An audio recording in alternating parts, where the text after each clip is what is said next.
बिस्मिल्लाहिर्रहमानिर्रहीम। आज जो हमारा टॉपिक है जिसे हमने डिस्कस करना है वो है कंप्यूटर टोमोग्राफी। ये हमारे पास एक आयनाइजिंग मोडालिटी है, ठीक है, जिसको हम बोथ डायग्नोस्टिक और थेराप्यूटिक पर्पसेस के लिए यूज़ करते हैं। टोमोग्राफी जो है हमारे पास एक ऐसी 3 डायमेंशनल टेक्निक है जिससे हमें एक्सियल इमेज मिलता है। एक्सियल इमेज का मतलब ये है कि आप पेशेंट की हेड वाली साइड पर खड़े हैं या पेशेंट की टेल वाली साइड पर खड़े हैं और आप पेशेंट को इस तरह देख रहे हैं, आपको इस तरह एक्सियल इमेज मिलेगा। ठीक है। आज हम जो है वो थोड़ा इंट्रो देख लेते हैं और इसकी जनरेशन के बारे में देख लेते हैं। सबसे पहले जो है वो हम देख लेते हैं कि कंप्यूटर टोमोग्राफी की जो मशीन है वो किस तरह दिखती है।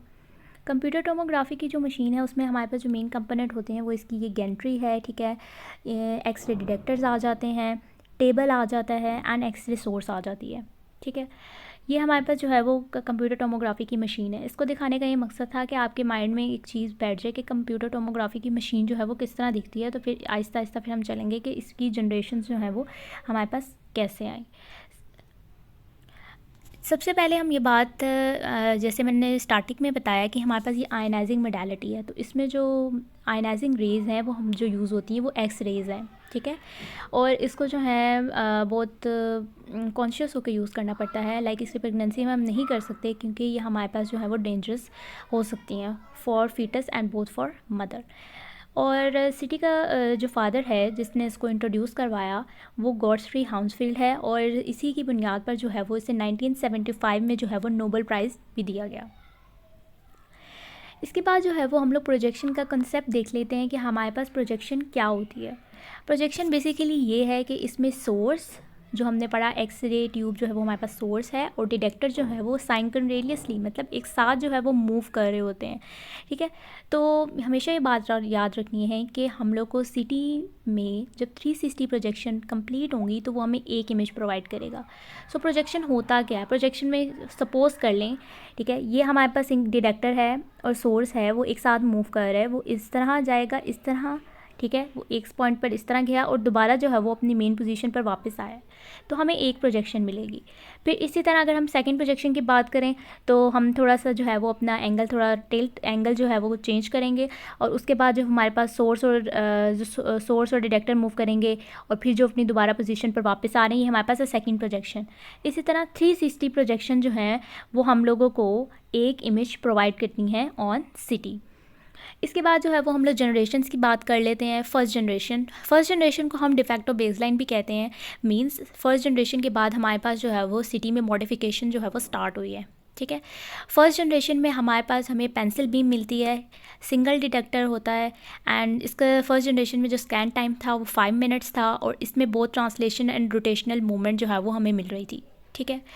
फर्स्ट जनरेशन जो है इसका ड्रॉबैक भी यही है हमारे पास कि स्कैन टाइम जो है वो हमारे पास 5 मिनट्स है, टाइम भी ज़्यादा है हमारे पास और हमें जो है वो पेंसिल बीम मिल रही है।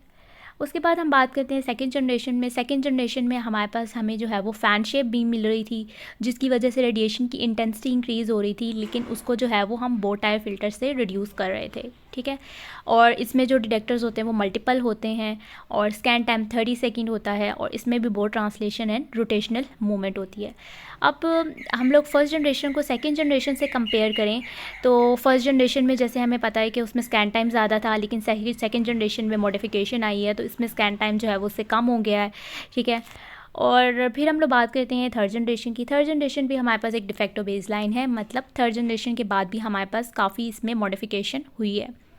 थर्ड जनरेशन में भी हमारे पास जो डिटेक्टर्स होते हैं मल्टीपल होते हैं, कर्वीलिनियर डिटेक्टर्स होते हैं जिसकी वजह से स्कैटर्ड रेडिएशन जो है वो कम होती है।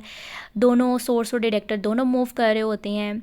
लेकिन थर्ड जनरेशन का एक मेजर ड्रॉबैक ये है कि इसमें हमें जो है वो रिंग आर्टिफैक्ट मिलता है जो ब्लैक कलर की फॉर्म में हमें नज़र आ रहा होता है, लेकिन इस रिंग आर्टिफैक्ट को हम कंपनसेट कर सकते हैं by reconstruction of the algorithm. Reconstruction of the algorithm क्या है ये लास्ट पे मैं डिस्कस करूँगी। ठीक है।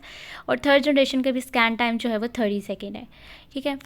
फर्स्ट जनरेशन होगी, सेकेंड जनरेशन होगी और थर्ड जनरेशन होगी। अब फोर्थ जनरेशन की हम बात करें तो फोर्थ जनरेशन में हमेशा ये बात याद रखनी है कि हमारे पास जो डिटेक्टर हैं वो स्टेशनरी थे और एक्सरे सोर्स जो थी वो रोटेट कर रही थी और इसमें हमें कोई रिंग आर्टिफैक्ट नहीं मिल रहा था। तो जितनी भी हमने जनरेशन्स पढ़ी हैं इन सब का जो है वो ड्रॉबैक था। फर्स्ट जनरेशन में जो ड्रॉबैक था वो स्कैन टाइम बहुत ज़्यादा था, जो हमारे पास सेकंड जनरेशन थी उसमें हमारे पास जो है वो हम लोग को जो है वो फ़ैन बीम मिल रही थी, जिसकी वजह से रेडिएशन की इंटेंसिटी इंक्रीज़ हो रही थी, लेकिन उसको हम लोग जो है वो बो टाई फ़िल्टर से रिड्यूस कर रहे थे। फिर थर्ड जनरेशन की बात करें तो उसमें हमें रिंग आर्टिफैक्ट मिल रहा था, उसको भी हम लोग जो है वो किस तरह मॉडिफाई कर रहे थे, किस तरह उसको हम सही कर रहे थे रिकन्स्ट्रक्शन एल्गोरिथम के थ्रू। और फोर्थ जनरेशन में हमारे पास जो है कोई भी रिंग आर्टिफैक्ट हमें नहीं मिल रहा। ठीक है, अब हम यहाँ पे डायग्राम देख लेते हैं। जैसे ये फर्स्ट जनरेशन है, इसमें हमें पेंसिल बीम मिल रही है। सेकंड जनरेशन में हमारे पास फ़ैन बीम मिल रही है, और जो स्कैटर्ड रेडिएशन जो हमारे पास आ रही है उसको रिड्यूस करने के लिए, इंटेंसिटी को रिड्यूस करने के लिए हम इसमें बो टाई फ़िल्टर यूज़ करते थे। थर्ड जनरेशन में हम कर्वीलिनियर डिटेक्टर्स यूज़ कर रहे हैं, इसमें भी मल्टीपल डिटेक्टर्स हैं, उसमें हमें रिंग आर्टिफैक्ट मिल रहा है थर्ड जनरेशन में। एंड फोर्थ जनरेशन में हमारे पास डिटेक्टर स्टेशनरी हैं, और जो सोर्स है हमारे पास वो मूवेबल है, इसमें कोई रिंग आर्टिफैक्ट नहीं मिल रहा। उसके बाद जैसे मैंने रिकन्स्ट्रक्शन एल्गोरिथम की बात की थी, तो इसमें हमारे पास दो चीज़ें आ जाती हैं, एक एक्स्ट्रापोलेशन, एक इंट्रापोलेशन। इंट्रापोलेशन क्या है, मतलब दो पॉइंट्स हैं, जैसे हमने ये आपने डायग्राम देखी होगी, ये दो पॉइंट्स हैं, ये एक लाइन है, ठीक है। अगर हमने इस लाइन के दरमियान में ये पॉइंट फाइंड आउट करना है तो उसको हम इंटरपोलेशन कहेंगे। और अगर इस पॉइंट से फॉर एग्जांपल ये ए था और ये बी था, इसके दरम्यान में हमने कोई पॉइंट फाइंड आउट करना है तो उसको हम इंटरपोलेशन कहेंगे। अगर बी से आगे हमने कोई पॉइंट फाइंड आउट करना है तो हम उसको एक्स्ट्रापोलेशन कहेंगे। तो इस रिकन्स्ट्रक्शन एल्गोरिथम के थ्रू जो है वो हम लोग रिंग आर्टिफैक्ट को भी रिड्यूस कर सकते हैं, और फर्दर जो है वो हम लोग इसमें मॉडिफिकेशन भी कर सकते हैं। Thank you so much.